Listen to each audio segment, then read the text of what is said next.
මේ ෆ්‍රිජ් එක අපේ රෙපියාර් සෙන්ටර් එකට කස්ටමර් අරගෙන ආවේ මේක ඔන් වෙන්නේ නැහැ ඇතුලේ බල්බ් එකක්වත් පත්තු වෙන්නේ නැහැ කියලා. ඉතින් අපි මේක මුලින්ම ප්ලග් කරලා බලුවාම කස්ටමර් කියපු ලෙඩේ තමයි තියෙන්නේ.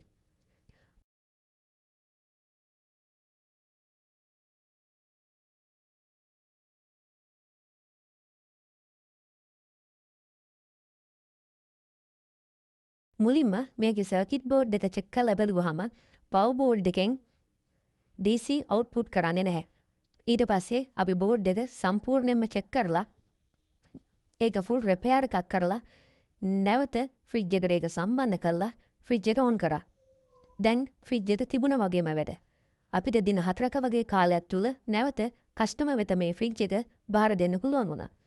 ඉතින් ඔයාලගෙත් මේ වගේ ෆ්‍රිජ් වොෂින් මැෂින් අලුත් වැඩියා කරන්න තියෙනවා නම් අපිට කියන්න. Dhananjaya refrigerator and washing machine repair centre. අමතන්න 077යි 920යි 99 22